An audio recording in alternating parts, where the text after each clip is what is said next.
할렐루야. 오늘 말씀은 이 화평에 관한 말씀입니다. 이 화평, 우리 히브리어로는 샬롬 이렇게 얘기하고 헬라어로는 에이레네 이렇게 얘기합니다. 이 화평이라는, 이 샬롬이라는 말은 그냥 가만히 아무 일 없이 그냥 무난하게 이렇게 편안하게 있는 상태를 말하는 것이 아니라 어떠한 그 전제가 있어요. 어려움에서 또 고난 가운데, 환난 가운데, 그리고 어지러운 가운데, 또 두렵고 불안한 가운데에서의 화평을 말하는 것입니다. 여러분 저녁 식사 다 하셨습니까?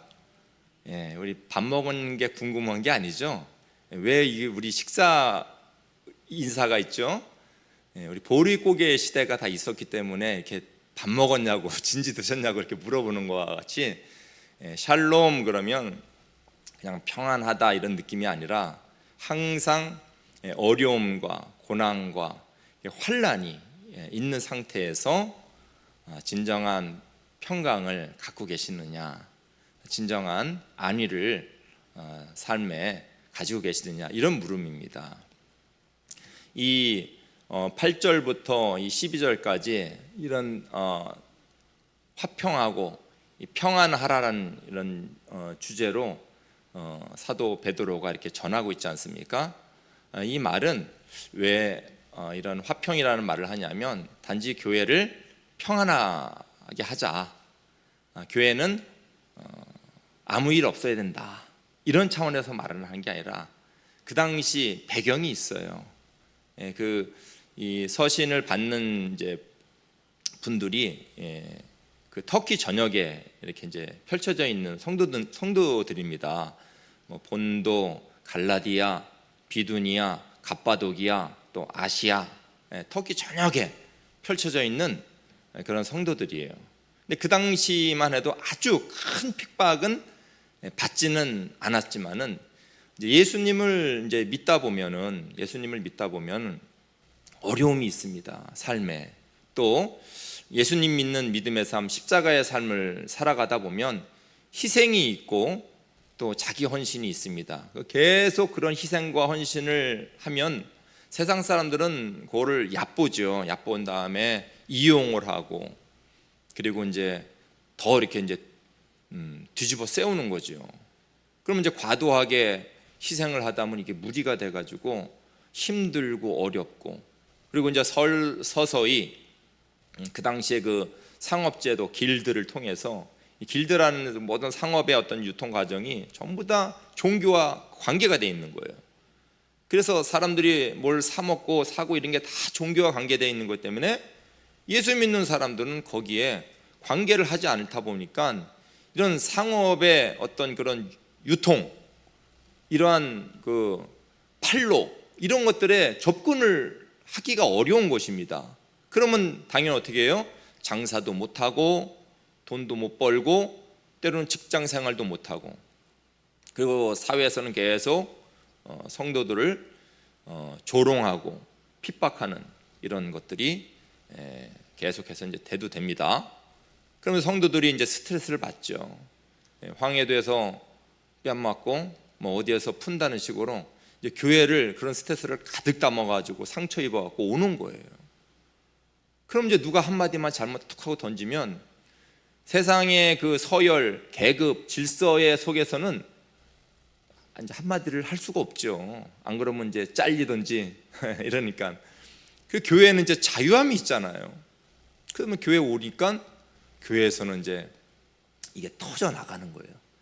우리가 은혜로 하지 않는 모든 헌신과 희생은 결국에는 터져 나가게 돼 있어요. 어디로 터져 나가도 이게 삐집고 나가게 돼 있습니다. 안 그러면 우리가 미쳐버립니다. 그러다 보니까 이제 교회에서 여러 가지 무거운 분위기, 또 안 좋은 어떤 그런 그 행태들이 일어나기 시작하는 것입니다. 그런 차원에서 교회는 화평을 유지해야 된다라는 말씀으로 전하고 있습니다. 우리 예수님도 팔복에서 5장 9절에 보면은 화평케 하는 자들은 복이 있다 이렇게 말씀하시죠. 그들은 하나님의 아들이라 일컬음을 받을 것이다 이렇게 말씀합니다. 화평케 하는 자들. 사실 우리는 화평케 하는 자들이에요. 근데 오늘 이렇게 제목은 화평하는 자들이죠. 좀 다르죠. 약간 비슷한 것 같아도. 그래서 화평케 하는 자들이 되려면 먼저 우리가 어떤 자가 되어야 돼요? 방법론적으로는 화평한 자들이 되어야 하는 것입니다. 그런 차원에서 오늘 말씀을 좀 나누도록 하겠습니다. 먼저 이 화평이라는 것은 어디에 있는 단어인가? 어디에서부터 출발하느냐? 하나님으로부터 출발하는 것입니다. 하나님께서 우리 사람을 만드실 때 어떻게 말씀하시죠? 우리가 우리의 모양과 모습대로 우리가 사람을 만들고 할 때 우리라는 단어를 써요. 하나님의 존재 방식입니다. 삼위일체라 그러죠. 삼위일체 하나님은 이 삼위가 완전한 사랑 가운데서 서로 완전한 사랑의 관계로 존재합니다. 그러니까 화평이라는 건 관계이죠, 관계. 그래서 거기에서 아름답고 선하고 풍성한 하나님의 선하심이 드러나는 거예요. 그래서 하나님 존재 자체가, 하나님 자체가 화평이신 거예요. 존재 방식 자체가 삼위일체 하나님께서 화평한 가운데 계시기 때문입니다. 그래서 이제 창조를 하시지 않습니까? 창조를 하셨는데 역시나 하나님을 닮는 사람도 아담이 뭐 하는 걸 하나님 기뻐하시지 않았어요? 아담이 독처하는 것을, 혼자 사는 것을 하나님이 기뻐하시지 않았습니다. 그래서 아담 보고 동물 갖다 이렇게 대잖아요. 그러니까 아담이 이름을 짓죠. 코끼리, 사자, 소 이렇게 이름을 적겠지 않습니까? 이름을 지다 보니까 자기하고 맞는 격이 있어요, 없어요? 없잖아요. 그 이후로 하나님이 뭐라고 나와요? 말씀에 사람이 독처하는 것이 보기 좋지 않으므로. 그래서 하와를 만들어 주시지 않습니까? 그리고 하나님이 하신 말씀이 이제 아담이 이제 먼저 고백을 했죠. 이는 내 뼈 중에 뼈요, 살 중에 살이로다. 이런 이 관계적인 차원에서의 진정한 기쁨이 나오는 것입니다. 그리고 하나님이 그걸 보시기에 어떻게 해요? 그때 말에 심히 좋았다라는 표현을 씁니다. 그래서 사실 우리 사람은 이 존재 자체가 혼자 사는 존재가 아닙니다. 더불어 살고 공존하고 함께 이렇게 살아갈 때 진정한 기쁨을 가질 수가 있는 것입니다. 예전에 한 영화인데 브로드캐스트인가? 그 이름을 내가 까먹었는데 그 영화에서 보면 무인도에 이렇게 떨어지죠. 한참 있다 보니까 되는 것도 잘 안 되고 심심하고 이러다가 뭐가 하도 일이 안 돼갖고 성질 나가지고 손을 다쳤는데 이 손으로 그 배구공을 갖다가 딱 때렸는데 배구공에 이렇게 피자국 딱 난 거예요. 그 피자국을 보고 그 배구공에다 자기가 이렇게 사람 얼굴을 그려놓습니다. 그리고 이름도 줘주죠. 윌슨이라고. 얼마나 심심한지, 고독이 얼마나 힘든 것인지를 거기서 아는 것이죠. 그래서 배구공 들고 다니면서 윌슨 이러면서 막 얘기합니다. 막 폭풍의 위험에 막 떠니라고 막 그러면 막 울면서 그 윌슨을 구해옵니다. 그러니까 사람은 어쩔 때가 가장 평안한 것입니까? 가장 좋은 상태의 관계를 유지하는 때, 그때 진정한 평안이 있는 거예요. 하나님 존재 방식 자체가 평안이고 샬롬이고 좋은 관계고 아름다운 관계고, 그리고 사람을 만드시고 그 사람조차도 아름다운 관계로 하나님께서 만들어 놓으셨을 때 진정한 기쁨과 참된 평안이 있는 것입니다. 그런데 어떻게 됐어요? 죄가 사람에게 돌아왔죠. 마귀가 사람을 꾀었지 않습니까? 그러니까 이 화평을 꾀고 관계를 깨는, 분리하는 존재가 누구예요? 마귀 있지 않습니까? 그래서 마귀가 항상 보면 말씀으로 우리를 유혹을 해요. 근데 그 말씀이 항상 왜곡되어 있어요. 그러니까 우리는 하나님의 말씀이 이렇지 않습니까? 막 이러면서 이제 막 서로 간에 다툴 때 내 말씀이 왜곡되어 있지 않는가 살짝 한번 생각을 해보세요. 결국에는 인간이 하나님과의 관계가 깨어지죠. 그래서 어떻게 돼요? 깨어지니까 숨는 거예요. 그러니까 화평이 깨지면 두려움과 무서움, 불만족 이런 것들이 있는 것입니다. 하나님이 숨은 아담과 하와를 찾죠. 물어보지 않습니까? 아담아, 너 왜 그랬느냐? 물어보니까 뭐라 그래요? 누구 때문이라 그렇다 그러죠? 당신이 만들어준, 아주 버르장머리가 없죠. 저 여자 때문에 그렇다. 저 여자 때문에 말을 듣고 내가 선악과를 먹었다 이렇게 얘기하지 않습니까? 이게 바로 샬롬이 깨졌을 때에 관계가 무너지는 것을 같이 볼 수가 있는 것입니다. 그리고 하와 보고도 얘기하지 않습니까? 넌 왜 그랬냐 그랬더니만 누가 그랬다 그래요? 뱀이 자기를 깨어서. 그러니까 모든 이 샬롬은 항상 이 관계가 깨졌을 때, 관계가 깨졌을 때 평화가 깨지는 것입니다. 샬롬은 결코 우리 인간이 이 평화를 되찾을 수는 없어요. 우리 골로새서에 있는 말씀처럼 이런 말씀이 있습니다.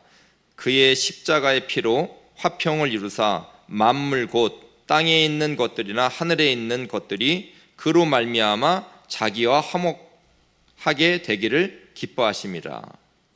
그의 십자가의 피로 우리가 화평을 이룬 것입니다. 에베소서 2장에도 그런 말씀이 있죠. 그리스도는 우리의 화평이신지라 둘로 하나를 만들고 원수된 것 곧 막힌 담을 그의 육체로 허셨다 이렇게 얘기합니다. 그러니까 우리의 이런 깨어진 화평, 하나님께서 잘 만들어 놓으신 우리 인간인데 결국 죄로 말미암아 깨어진 화평을 예수 그리스도께서 이 땅에 오셔서 당신의 육체로, 당신의 희생으로 이 화평을 다시 회복시킨 것이죠. 그래서 우리가 진정한 화평을 원한다면 오직 예수 그리스도를 제대로 믿어야 하는 것이죠. 그래서 우리는 그리스도 안에서 이 화평을 회복할 수가 있습니다. 우리 8절 보시면 마지막으로 말하노니 너희가 다 마음을 같이하여 동정하며 형제를 사랑하며 불쌍히 여기며 겸손하며. 여기 마지막으로 말한다는 것은 이제 내가 이제 끝으로 말한다 이런 말이 아니라 이제 중요한 거를 이제 말하고 싶은 거예요. 베드로가 너희가 다 마음을 같이하여 동정하며 형제를 사랑하며 불쌍히 여기며 겸손하며. 여기 뭐하며 나온 모든 것이 전부 다 관계적 언어인 것입니다. 관계적 언어. 마음을 같이 한다. 이게 마음과 생각을 누구와 같이 하라는 거예요? 그렇죠. 성도들. 동정한다는 건 그 사람이 느끼고 그 사람이 가지고 있는 그 기분 같이 느낀다라는 것입니다. 그리고 불쌍히 사랑하며. 여기 사랑하면은 여러분 우리 사랑은 무슨 사랑을 쓰는 게 제일 좋아요? 그렇죠. 아가페 사랑, 조건 없는 무한한 사랑을 말하는데 여기선 그 아가페 사랑을 부로 안 쓴 거예요. 여기는 필레오를 썼어요. 뭘 강조하는 것이냐 알죠? 이 필레오는 이 공동체의 우정을 얘기하는 거예요. 서로 간의 관계를 강조하는 것입니다. 그런 차원에서 필레오를 썼습니다. 불쌍히 여기며 겸손하며. 전부 다 관계적인 용어입니다. 그래서 하나를 뽑자면 동정하며예요. 서로의 관계를 있을 때 서로 알아야 하는 거예요. 이 동정하며는 표현은 우리 히브리서에 있는 말씀이시죠. 제가 읽어드리겠습니다. 우리에게 있는 대제사장은 우리의 연약함을 동정하지 못하실 이가 아니요 모든 일에 우리와 똑같이 시험을 받으신 이로되 죄는 없으시니라. 자, 우리 주님, 우리 대제사장이신 우리 주님은 우리를 동정하지 못하시는 분이 아니라는 것은 우리의 모든 것을 다 아시고 느끼고 안다라는 거예요. 그건 두 가지 의미가 있는데 하나는 우리의 모든 걸 다 아신다라는 건 무슨 뜻이냐면 그분이 온전한 하나님에서 온전한 누가 되셨다라는 거예요? 하나님에서 온전히 사람이 되셨다라는 겁니다. 그리고 또 한 가지는 뭐냐면 그가 동정한다는 것은 모든 우리와 마음을, 그리고 우리의 부족함, 우리의 연약함, 우리의 불의함, 우리의 비뚤어짐, 이런 모든 것까지도 다 그가 아시고 계시는 거예요. 그래서 그 다음 구절로 보면은 그 긍휼을 힘입어서 우리가 하나님의 보좌 앞에 나아간다 이렇게 얘기하고 있습니다. 이 동정이라는 말은 굉장히 중요합니다. 이 공동체에 있어서 어떤 면에서 중요하냐면 세 사람들이 좀 공평할 것 같죠? 절대 공평하지 않습니다. 사람들은 어떤 사람은 잘 사는 사람이 있고 어떤 사람은 못 사는 사람이 있고 머리 나쁜 사람이 있으면 머리가 좋은 사람이 있고 불의한 사람이 있으면 어떤 사람이 있을까요? 좀 착한 사람이 있잖아요. 마음 성품 좋은 사람이 있으면 거친 사람이 있어요. 그럼 성품 좋은 사람 차원에서 우리는 그게 좋다라고 생각을 해요. 성품 나쁜 사람은 그러면 억울합니다. 그 사람은 왜 억울할까요? 태어나기를 성품 나쁘게 태어났거든요. 좀 너무 비약인가요? 여러분 요즘 애들 있잖아요. 우리 옛날에 하면서 라떼는 이렇게 얘기하면은요 뭐 꼰대 소리 듣고 막 이러잖아요. 잔소리라고. 애들은 태어날 때 편하게 태어났어요. 그런 애들한테 우리는 이렇게 살았어, 너희 그렇게 살면 되겠어? 이러면 걔네들은 힘든 거예요. 어떤 사람은 잘 교육을 잘 받아서 양육을 잘 받아서 학교 잘 나오고 학원 잘 다니고 예의 바르게 충실하게 성실하게 잘 컸어요. 사람들이 다 박수갈채 합니다. 부러워하고.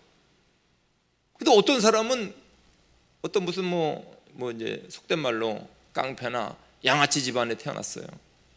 그런 사람들은 어떻게 하겠습니까? 그것을 소유를 할 수가 없는 거예요. 이걸 누가 아신다고요? 예수님이 그걸 아시고 동정하신다라는 거예요. 동정하신다. 그러니까 왜 우리가 분란이 자꾸 일어나는가? 왜 우리의 삶 가운데서 화평과 평화가 깨지는가? 그 이유는 동정하지 못하기 때문에 그렇습니다. 저 사람은 내가 볼 때 이거 불의한데 이게 아주 잘못 교육을 받았어. 그래서 이제 뭔가 한마디 하고 싶어요. 안 하려니까 계속 그 짓을 하거든요. 하고 싶은데 그 친구가 알아들으면 좋을 텐데 못 알아들어요. 어떻게 할까?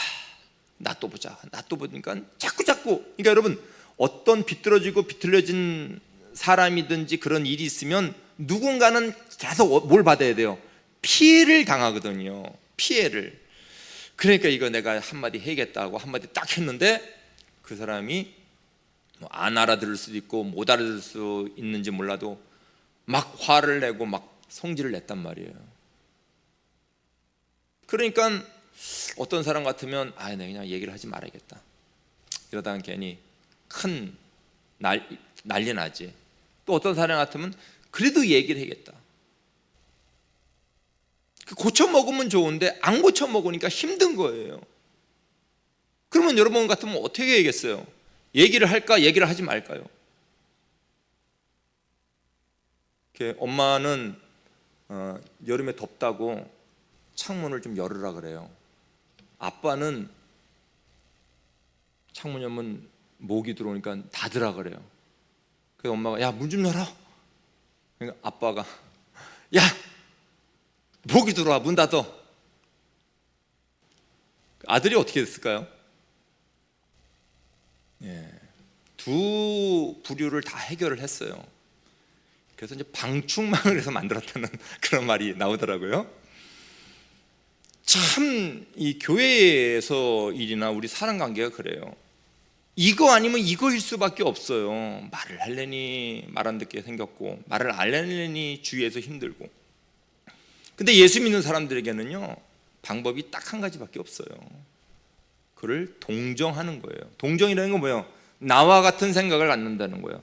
내가 그 사람의 입장, 이건 뭐 역지사지라고 하기에는 좀 그렇지만 우리가 세상 말도 그런 말이 있는데 그런 건 아니죠. 우리가 그리스도께서 우리를 동정하신 것처럼 우리가 그를 동정을 해야 돼요. 그러면 동정을 하면 뭐가 생기는 거죠? 희생이 생기고 어려운 거예요. 그것을 우리가 해 나갈 수 있느냐. 물론 말을 들어 먹으면 감사한 거죠. 못 들어 먹을수는 어떻게 할까요? 막 이렇게 분란을 일으켜야 될까요? 그를 내가 동정을 한다라는 거예요. 그래서 예수 그리스도께서는 우리를 동정하지 못하실 리가 아니고 모든 것에 대해서 우리의 연약함과 이런 모든 질고를 다 아시고 알지만은 그러나 죄는 없으시다. 우리가 그를 동정할 수 있는 건 우리 마음이 좋아서가 아니라 우리는 누구로부터 그것을 얻은 거죠? 예수 그리스도로부터 그것을 얻었기 때문에 우리를 동정할 수가 있는 거예요. 그래서 여기서 베드로는 강하게 얘기를 합니다. 19절 보시면 악을 악으로 욕을 욕으로 갚지 말고 도리어 복을 빌라 이를 위하여 너희가 부르심을 받았으니 이는 복을 이어받게 하려 하심이라. 이를 위하여서, 그러니까 악을 악으로 갚지 말고 욕을 욕으로 갚지 않는 이러한 사랑이죠. 사랑. 이를 위해서 부르심을 받았답니다. 이는 복을 이어받게 하려고.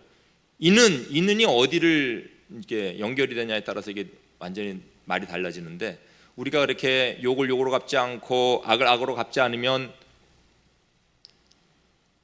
그 복을 이어받는다고 복을 상속받는다, 조건절이 돼버리죠. 그런 말이 아니에요. 악을 악으로 욕을 욕으로 갚지 하지 말고 복을 빌라 이를 위하여 너희가 부르심을 받았으니, 그러니까 이를 위하여 하나님께서 부르셨다. 이 부르심은 너희로 하여금 복을 받게 하려 합니다. 이 말일 거예요. 그러니까 하나님이 우리를 그렇게 부르셨기 때문에 우리는 복을 받을 수밖에 없는 존재라는 거예요. 그렇기 때문에 우리는 어떻게 만들어진 존재라고요? 악을 악으로 갚지 않고 욕을 욕으로 갚지 않는. 이건 무슨 말이냐면, 지금 바깥에서 세상 사람들은 다 그렇게 하거든요. 성도들이 바깥에 나가서 많은 곳에서 어려움을 당하고 고난을 받는 거예요. 그 교회 들어왔더니만 욕을 욕으로 갚지 말고 악을 악으로 갚지 말라. 지금 세상에서는 뻔히 그렇게 하고 있어요. 그렇게 해야 속이 시원하고 그렇게 해야 내가 잠이 올 것 같은데 그러지 말라고 꽉 틀어막고 있는 겁니다. 이게 어디에 우리가 감당할 수 있습니까? 그런데 우리가 그것을 위해서 부르심을 받았고 또 그것을 위해서 부르심을 받은 하나님이 결국에는 우리를 복으로 인도하신다는 그런 말씀을 하고 있습니다. 그래서 우리가 참으로 이게 쉽지 않은 말입니다. 원수를 사랑하라. 오른밤을 치면 왼밤을 돌려대라.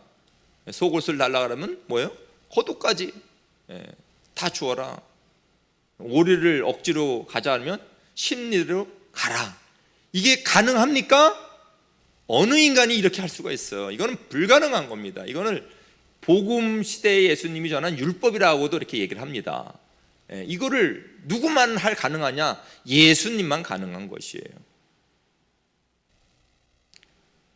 그러니까 우리가 하나님의 말씀을 들을 때는 항상 이 복음을 통하여서, 예수 그리스도의 복음을 통하여서 우리가 말씀을 들어야 되는 거예요. 이것이 너무너무나 무겁고 너무너무나 어려운 것입니다. 그래서 참으로 이것이 가능하다면 화평은 참 저절로 이루어질 것입니다. 우리가 정말 화평하는 사람으로 살 때만이 어느 공동체, 어느 소속에 있으나 우리 있을 때 화평하게 하는 자로, 우리 예수님은 그렇게 했죠. 화평하는 자는 복이 있다 그랬지 않습니까? 우리는 사실상 화평하게 하는 사람이에요. 그러나 우리의 실력으로는 안 돼요. 그러나 예수 그리스도의 은혜를 통하여서 우리는 화평을 우리가 가져야 되는 거예요. 우리 자신이 화평해야 돼요. 우리 자신이 거기에서 막 불붙고 막 분내고 세상 방법대로 그렇게 해야 속이 시원하고, 이렇다면 거기는 답이 없는 거예요. 그래서 여기 베드로 사도가 아주 절묘한 구약의 시편 34편을 인용을 합니다.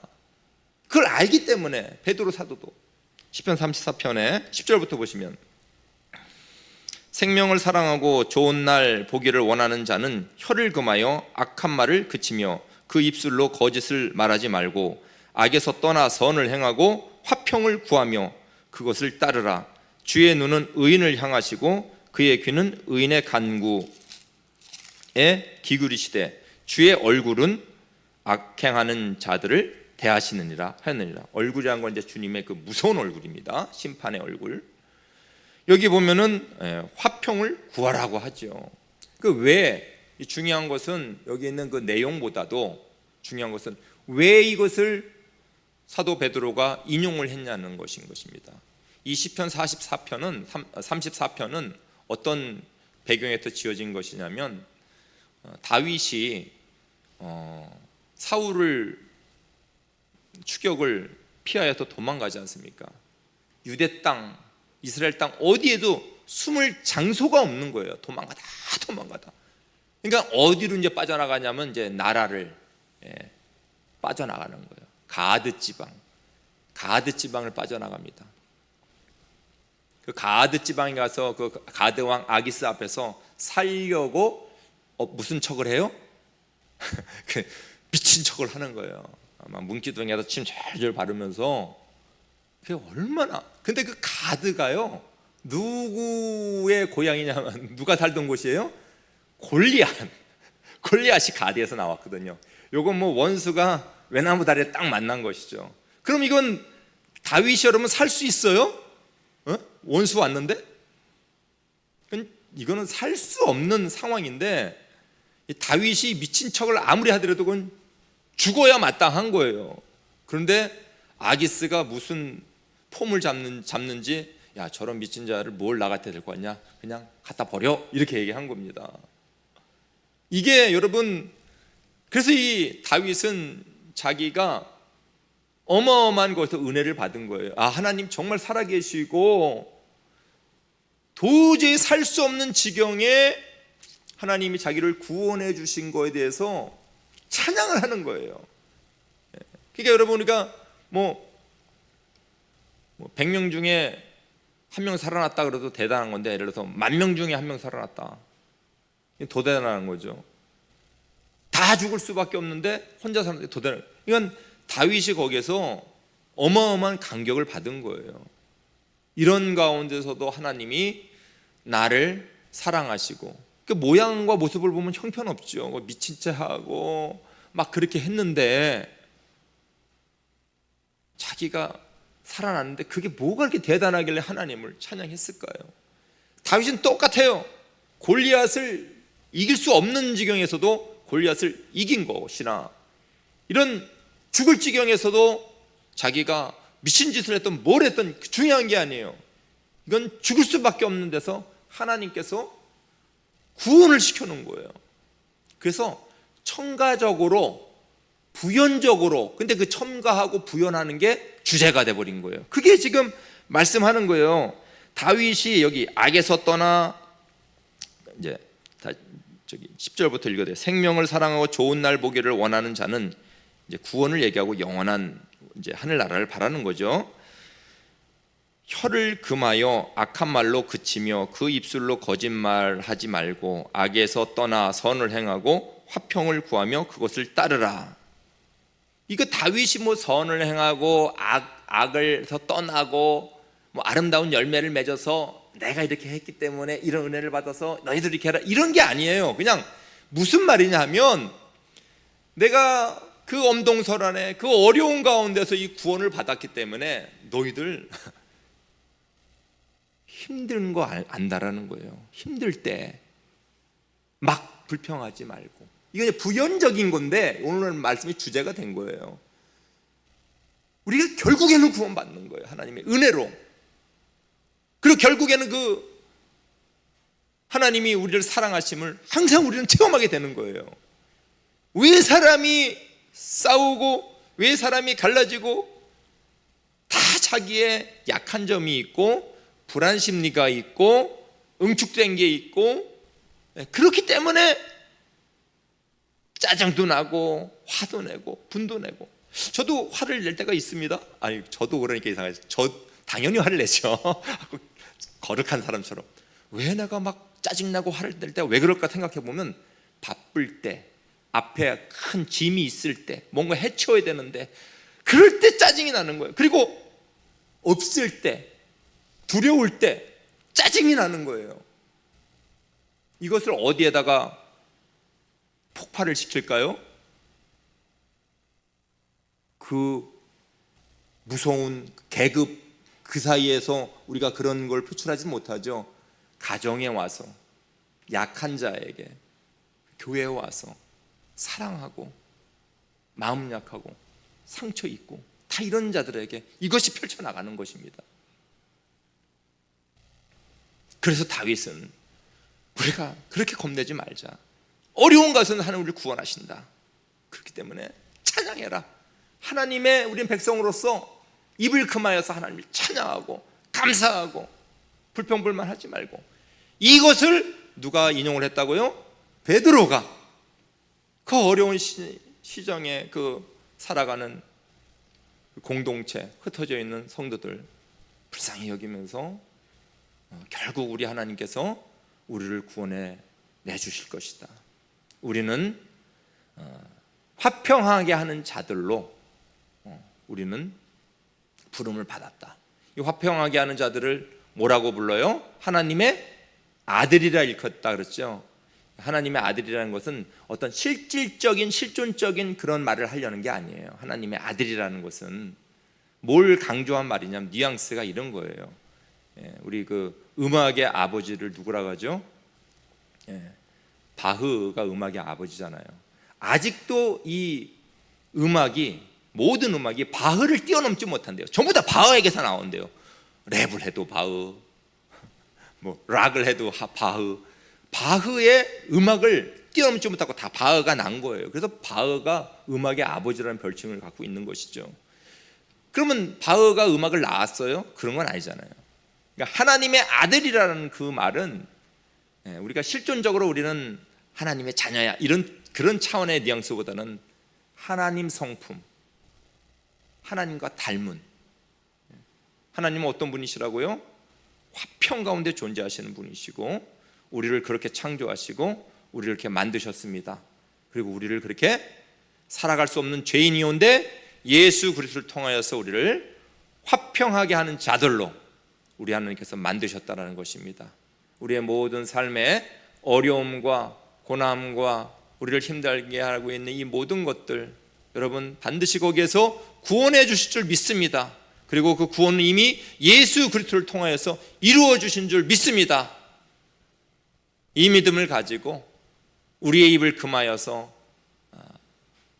아무리 억울하고 억눌린 짐이 있다 할지라도 불평이나 불만이나 부정의 소리를 하는 것이 아니라 이 모든 것을 승리로 이끌어주신 주님을 믿고 우리 삶 가운데서 용납하고 배려하고 헌신하고 그리스도의 십자가를 품는 그런 마음이 되시기를 주님의 이름으로 축원드립니다.